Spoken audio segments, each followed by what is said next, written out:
Magical ice cream. ఒకరోజు సూర్యకాంతం గుడికి వెళ్లి ఇంటికి వస్తూ ఉండగా దారిలో స్కూల్ బయట ఒక పేదవాడు ఐస్ క్రీమ్ బండి పెట్టి ఐస్ క్రీమ్ అమ్ముతూ ఉంటాడు. ఆ వ్యక్తి స్కూల్ పిల్లలతో ఎంతో ఆప్యాయంగా మాట్లాడుతూ వాళ్ళకి ఐస్ క్రీంలు ఇస్తున్నాడు. అక్కడే ఇంకొద్ది దూరంలో ఒక పిల్లవాడు నిల్చొని చూస్తూ ఉన్నాడు. అక్కడ పిల్లలంతా ఐస్ క్రీమ్ తింటూ ఉంటే తను మాత్రం అలాగే ఆశతో చూస్తూ ఉన్నాడు. అది గమనించిన సూర్యకాంతం మనసులో, పాపం పోరడు, పైసలు లేనట్టున్నాయి, అందుకే ఐస్ క్రీమ్ కొనలేక గట్లనే చూస్తాడు, పోన్లే మనం ఇప్పిద్దాంలే అని అనుకొని ఆ పిల్లవాడి దగ్గరికి వెళ్తూ ఉండగానే ఆ ఐస్ క్రీమ్ అమ్మే వ్యక్తి ఆ పిల్లవాడిని చూసి, ఏంటి బాబు సంగతి, ఆకలిస్తుందా నాన్న, దా ఐస్ క్రీమ్ తిందురా. ఆకలైతే ఉంది కానీ నా దగ్గర డబ్బులు లేవు. పర్లేదులే బాబు, ముందైతే నువ్వు ఐస్ క్రీమ్ తిందురా అని ఐస్ క్రీమ్ ఇస్తాడు. ఆ పిల్లాడు ఐస్ క్రీమ్ తీసుకుని చాలా సంతోషంగా తింటూ ఉంటాడు. అప్పుడే ఐస్ క్రీమ్ అమ్మేవాడు ఆ పిల్లవాడితో ఇలా అంటాడు, నీ పేరేంటమ్మా? నా పేరు భీముడండి. భీముడా, చాలా మంచి పేరు. నా పేరు రాముడు. సరే గాని మీ అమ్మా నాన్న ఎక్కడా? మా అమ్మ నాన్న చనిపోయారండి, నాకు ఎవ్వరూ లేరు. అవునా బాబు, ఊరుకో అమ్మా ఊరుకో, ఏడవకు. సరే అయితే నాతో ఉంటావా? నాకు కూడా ఎవ్వరూ లేరు, నిన్ను బాగా చూసుకుంటా, బాగా చదివిస్తాను కూడా అని అంటాడు. దానికి భీముడు సరే అని అంటాడు. ఇదంతా చూసిన సూర్యకాంతం మనసులో, ఈ ఐస్ క్రీమ్ అమ్మేటోడు చాలా మంచోడు కావచ్చు, ఆకలితో ఉన్నవాడిని పిలిచి మరీ ఐస్ క్రీమ్ తినిపించిండు, ఎవరూ లేరంటే తానే అన్ని అయి చూసుకుంటా అంటాడు. కానీ అతన్ని చూస్తా ఉంటే తన దగ్గర సరిగ్గా పైసలు లేనట్టున్నాయే, ఆయన పిల్లాన్ని ఎట్లా చదివిస్తాడు అని మనసులో అనుకుని ఐస్ క్రీమ్ అమ్మేవాడి దగ్గరికి వెళ్ళి ఇలా అంటుంది, ఇగో బిడ్డ, గప్పటి సంది మీ ఇద్దరు ముచ్చట ఇంటాన్నా, గిట్ల అడుగుతున్నానని తప్పుగా అనుకోకు, నిన్ను చూస్తా ఉంటే నీ కాడ పైసలు లేనట్టున్నాయి కదా, నువ్వు గా పోరని ఎట్లా చదివిస్తావు, ఎట్లా చూసుకుంటావు? మీరన్నది నిజమేనండి, అవును నా దగ్గర పైసలు లేవు, కానీ గీ పిల్లాన్ని చూస్తా ఉంటే నాకు నా చిన్నతనం గుర్తొస్తుంది. నేను చిన్నగున్నప్పుడు గిట్లనే అనాథగా పెరిగిన, ఎన్నో కష్టాలు పడ్డాను. ఇప్పుడు గీ పిల్లోడికి ఏ కష్టం రాకుండా పెంచుదామని చూస్తాన్నా, బాగా చదివిస్తాను కూడా, నా కొడుకు లెక్కే చూసుకుంటా అని అంటాడు. అది విన్న సూర్యకాంతానికి రాముడు పేరుకు తగ్గట్టే చాలా మంచివాడు అని అర్థమవుతుంది. రాముడితో, వాహ్ నచ్చినవు బిడ్డ, నువ్వు 100 ఏళ్ళు చల్లగా ఉండాలి. చూడు బిడ్డ, నీకు వాడు కొడుకు లెక్కైతే నేను నీకు తల్లి లెక్క, నీకు ఏ పరేషాన్ వచ్చినా నువ్వు ఏ మొహమాట పడకుండా నన్ను అడగాల, సరేనా అని అంటుంది. దానికి రాముడు సరే అని తల ఊపుతాడు. అలా రాముడు భీముడిని స్కూల్లో చేర్పిస్తాడు. బాగా చూసుకుంటూ ఉంటాడు. భీముడి కోసం రాముడు ఇంకా బాగా కష్టపడుతూ డబ్బులు సంపాదిస్తూ ఉండేవాడు. వాళ్ళిద్దరూ ఎంతో హ్యాపీగా ఉన్నారు. అప్పుడప్పుడు సూర్యకాంతం అటువైపుగా వెళ్తూ వాళ్ళు హ్యాపీగా ఉండటం చూసి ఎంతో సంతోషించేది. ఒకరోజు సూర్యకాంతం అటువైపుగా వెళ్తూ ఉండగా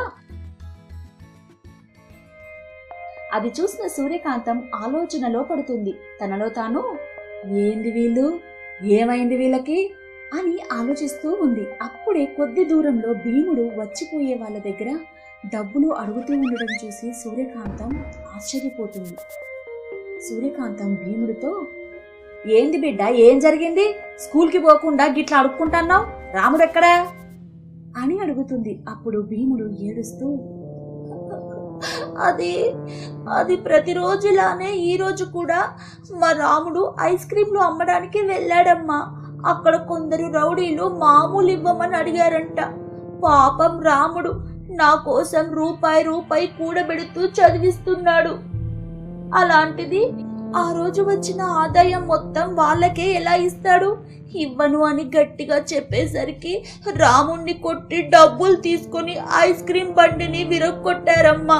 పాపం రాముడు నొప్పితో బాధపడుతూ ఉంటే మందుల కోసము పైసలు లేక అందరి దగ్గర ఇట్లా అడుక్కుంటున్నానమ్మా అని చెప్తాడు. అది విన్న సూర్యకాంతానికి రాముడిని భీముడిని చూసి జాలేస్తుంది. వాళ్ళ ప్రేమానురాగాలను చూసి ముచ్చట పడుతుంది. ఆ రౌడీలపైన కోపం వస్తుంది. వెంటనే భీముణ్ణి తీసుకొని రాముడి దగ్గరికి వెళ్తుంది. వెళ్ళి, తన మ్యాజిక్ తో రాముడి గాయాలని అంతా మాయం చేస్తుంది. విరిగిపోయిన ఐస్ క్రీం బండికి బదులు మ్యాజిక్ ఐస్ క్రీం బండి ఇస్తుంది. అది చూసి వాళ్ళిద్దరూ ఎంతో సంతోషిస్తారు. అప్పుడు సూర్యకాంతం రాముడితో, ఏందిరా నువ్వు ఇంత పెద్ద కష్టం వస్తే నీకు ఈ అమ్మ గుర్తుకు రాలేదారా? సరే అయ్యిందేదో అయ్యింది, ఇక నుంచి నువ్వు ఎవ్వరికూ భయపడేది లేదు. ఇగో గిది మ్యాజిక్ ఐస్ క్రీం బండి, ఇది నువ్వు వాళ్ళకి ప్రేమతో ఇవ్వు చాలు, ఇక మొత్తం గదే చూసుకుంటది. అది విన్న రాముడు భీముడు ఎంతో సంతోషిస్తారు. మరుసటి రోజు ఆ రౌడీలు మామూలు కోసం మళ్ళీ వస్తారు. సూర్యకాంతం ఇచ్చిన ధైర్యంతో రాముడు భయపడకుండా అక్కడే ఉంటాడు. ఆ రౌడీలు వచ్చి మామూలు అడుగుతారు. అందులో ఒకడు, ఏందిరా నిన్న తిన్న దెబ్బలు సరిపోలేదా? మామూలు ఇవ్వరా? నిన్న మీరిచ్చారు, ఈరోజు నేనిస్తాను అని అంటాడు. దానికి అక్కడ ఉన్న అందరు రౌడీలు రాముడిని చూసి గట్టిగా నవ్వుతారు. అందులో ఒకడు, ఏందిరా ఇప్పుడు నువ్వు మమ్మల్ని కొడతావారా? ఏది కొట్టు. లేదన్నా, మీకిస్తానన్నది మీరు నాకు నిన్న ఇచ్చిన దెబ్బలు కాదన్నా, ఐస్ క్రీము. మీకు ఐస్ క్రీమ్ ఇస్తానన్నాను అని అంటూ వాళ్ళకి ఐస్ క్రీమ్ ఇస్తాడు. అది చూసిన వాళ్ళు ఇలా అనుకున్నారు, ఆ గది ఈడు దారిలోకి వచ్చిండన్నా, అందుకే మనకు ఐస్ క్రీమ్ ఇస్తాడు. ఇవ్వురా ఐస్ క్రీము, మంచిగా తిని పెడతాము. అప్పుడు రాముడు సూర్యకాంతం ఇచ్చిన మ్యాజిక్ ఐస్ క్రీం బండిలో నుంచి వాళ్ళకి ఐస్ క్రీం ఇస్తాడు. అది తిన్న వాళ్ళు ఆ మ్యాజిక్ ఐస్ క్రీం వల్ల చాలా కూల్ అయిపోతారు. వాళ్ళల్లో ఉన్న మంచితనం, మానవత్వం బయటికి వస్తుంది. వాళ్ళు ఏడుస్తూ రాముడితో, మీరెంత మంచి వాళ్ళు, మీ దగ్గర డబ్బులు తీసుకొని చాలా పెద్ద తప్పు చేశాము, ఇంకెప్పుడు మీ జోలికి రాము అని తన దగ్గర ఉన్న డబ్బులన్నీ తనకిచ్చేస్తాడు. ఇంకొక రౌడీ ఏడుస్తూ, నిజంగా మమ్మల్ని క్షమించు తమ్ముడు, ఇంకెప్పుడు నీకు హాని చేయము. నీకు ఏదైనా హెల్ప్ కావాలంటే మాకు చెప్పు బ్రదరు, మేము నీకున్నాము అని అంటూ ఏడుస్తూ వెళ్ళిపోతాడు. అప్పుడు రాముడు మనసులో, ఇక ఈ బండిలో నుంచి ఐస్ క్రీం ఎవ్వరు తిన్నా సరే వాళ్ళల్లో ఉన్న మంచితనం, మానవత్వం బయటికి వస్తుంది. అమ్మా సూర్యకాంతం, థ్యాంక్స్ అమ్మా అని అనుకున్నాడు. అప్పటి నుంచి తనను ఎవరు విసిగించడానికి వచ్చినా ఈ మ్యాజిక్ ఐస్ క్రీమ్ ఇచ్చేవాడు. అలా వాళ్ళు రాముడిని విసిగించడం మానేసి హెల్ప్ చేసి వెళ్ళిపోయేవాళ్ళు. అలా రాముడు భీముడు ఏ కష్టం లేకుండా అని అతను ఉండేవాడు. ఏ పని చేయకుండా ఊర్లో తిరుగుతూ తన దగ్గర ఉన్న డబ్బంతా ఖర్చు పెడుతూ ఉండేవాడు. ఒకరోజు తన స్నేహితుడు వేణుతో కలిసి ఒక హోటల్ దగ్గర కూర్చొని, బాబాయ్ హోటల్లో వేడిగా ఏముంది? దోసలేసే పెనముంది అని అన్నాడు. కాసి షాక్ అయి, బాబాయ్ వెటకారం ఎక్కువే. అబ్బాయి టీ బిల్ ఇచ్చే వరకు ఇట్లనే ఉంటది. బోడి టీ బిల్లు కోసం కస్టమర్ల ముందు నన్ను ఇన్సల్ట్ చేస్తావా? గీ వంకతో బిల్లెగ్గొట్టాలని చూస్తున్నావేమో. ఈసారి టీ అడిగితే టీ పౌడర్ బదులు ఎలకల మందు కల్పిస్తా, ఏమనుకున్నావో? నువ్వు అంత పని చేయకురా బాబు, 2 రోజుల్లో నీ అప్పంతా తీర్చేస్తాను. ఇప్పుడైతే 2 టీ ఇవ్వరా, నీకు దండం పెడతా అని దండం పెడుతూ ఉంటే బాబాయ్, సర్లే ఇస్తాలే. కాసి పక్కనే ఉన్న తన ఫ్రెండ్ వైపు తిరిగి, ఏంట్రా 100వ పెళ్లి చూపుల్లో కూడా అమ్మాయి అన్నయ్య అని పిలిచిందా? ఫేస్ అట్లా పెట్టినావు. అన్నయ్య అన్న కూడా అంత ఫీల్ అయ్యేవాడిని కాదురా. కొంపదీసి మాట అందా? చిచి, పని పాట లేనోడా, నీకెందుకురా పెళ్లి అని అంది మామా. ఏంది మామా అంత మాట అన్నదా? అసలు ఏమైంది అమ్మాయిలకి? ఎంత మాట అంటే అంత మాట అనేస్తారా? ఏ పని పాట లేకపోతే పెళ్లి చేసుకోవద్దు అని రాజ్యాంగంలో రాసి ఉందా, పురాణాల్లో చెప్పుందా? అని సినిమాలో హీరోలాగా డైలాగ్ చెప్తూ ఉంటే వేణు, రేయ్ నువ్వెక్కువ ఫీల్ అవ్వకు, నాకు పని పాట లేకపోయినా సంపాదించే తెలివి ఉంది అని చెప్పిన. అది నా బిజినెస్ ఐడియాస్ అన్నీ చెప్పాను. అమ్మాయి పెళ్లికి ఒప్పుకుంది. ఒప్పుకుందా? మరెందుకు ఏడుపు మొహం? ఎంచక్కా పెళ్లి చేసుకొని హ్యాపీగా ఉండొచ్చు కదా. అంటే పెళ్లి చేసుకుంటే ఎంజాయ్ పోతుందని, బ్యాచిలర్ బతుకు బాగుంటుందని, మ్యారేజ్ లైఫ్ మోస్ట్ డేంజరస్ గా ఉంటుందని పొద్దున్నే పేపర్లో చదివిన మామ. అప్పటి నుంచి భయమేస్తాంది అని అంటూ ఉంటే కాసి షాక్ అయి, బాగుందిరా, నీలాంటోడే కంది చేనుకు మందు కొట్రా మామా అంటే పందులు ఏం తింటాయి అన్నాడంట. ఆ మాట విని వేణు ఫేస్ అమాయకంగా పెట్టి, అంటే ఏంట్రా? ఎవడికి తెలుసు, ప్రాస వచ్చిందని వాడేసిన. సరే గాని ఇంతకీ నీ బిజినెస్ ప్లాన్ ఏంటి మామా? ఏం లేదు మామ, చిన్న బిజినెసే కానీ మస్తు ఆదాయం. అని అంటూ ఉంటే కాశీ ఆశ్చర్యంగా, అంత గొప్ప బిజినెస్ ఏంటి మామా? చెప్తే ఇదేనా అంటావు. చెప్పకపోతే అదేంటంటా కానీ ఏంటో చెప్పు. పానీపూరి మామా. పానీపూరి కూడా ఒక బిజినెస్సా? బిజినెస్ అని తీసి పారేకు మామా, చాలా ఇన్కమ్ ఉంటుంది. అని పానీపూరి గురించి చెప్తూ ఉన్నాడు. అంతా విన్న కాశీ మనసులో, పానీపూరిలో ఇంత ఇన్కమ్ ఉంటుందా? గీ ముచ్చట తెలిస్తే ఎప్పుడో బిజినెస్ షురూ చేసేటోనిగా, మస్తు డబ్బు కూడా పోగేసేటోన్ని. అయినా పర్లేదులే, వెంటనే బిజినెస్ స్టార్ట్ చేస్తా అని మనసులో అనుకుని పైకి, అరే నువ్వు చెప్తా ఉంటే నాకు కూడా బిజినెస్ పెట్టాలని ఉంది మామ. నువ్వు ఒక చోట నేను ఒక చోట బిజినెస్ షురూ చేసేద్దాం, ఏమంటావు? అలాగే మామా. అని అనుకుని ఇద్దరు చెరొక చోట పానీపూరి బండి పెట్టారు. ఇద్దరికి గిరాకీ బాగానే వస్తుంది. కొద్ది రోజుల్లోనే చాలా డబ్బు సంపాదించారు.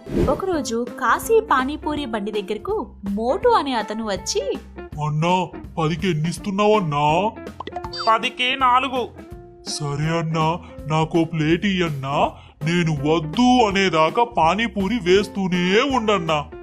సరే అని అతనికి ఒక ప్లేట్ ఇచ్చి అతని ప్లేట్లో పానీపూరి పెడుతూ ఉన్నాడు. అతను తింటూ ఉన్నాడు. కొద్దిసేపట్లోనే కాశీ దగ్గర ఉన్న పానీపూరీలు అన్నీ తినేశాడు. అయిపోయినాయా అన్నా?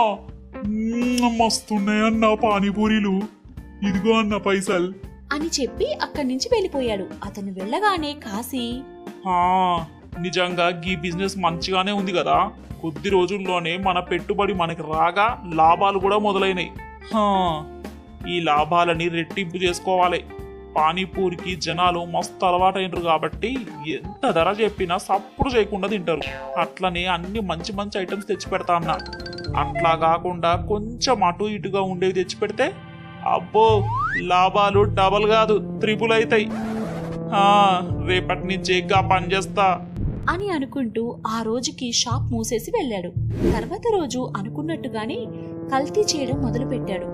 కల్తీ నూనెలో పూరీలు చేసుకుని పురుగులు పట్టిన బఠానీలు, కుళ్ళిపోయిన టమాటాలు అన్నీ సిద్ధం చేసుకుని సాయంత్రానికి ఎప్పట్లాగే బండి పెట్టాడు.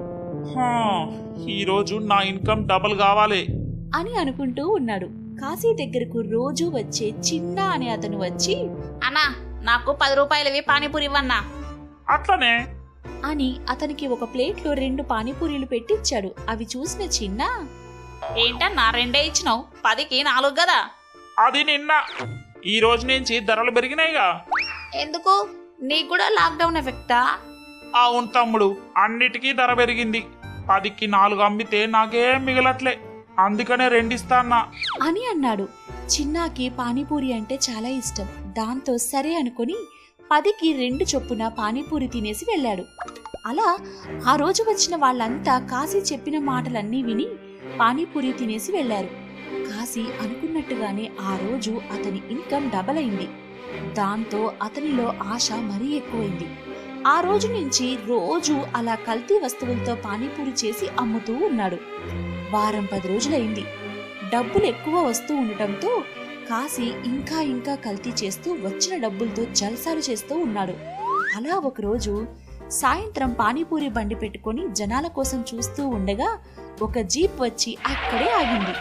అందులో నుంచి విజయ్, హరి అనే ఇద్దరు దిగి ఇతని బండి వైపే వస్తూ ఉండటం చూసి, ఈ రోజు పెద్ద గిరాకే వస్తున్నట్లుంది.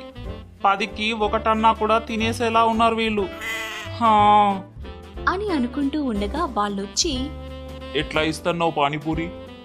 డబ్బులకు సార్ అని అన్నాడు. హరి షాక్ అయి, చా, నేనింకా పెంకాసులకి ఇస్తున్నావులే అనుకున్నా, కానీ 10కి ఎన్ని? అని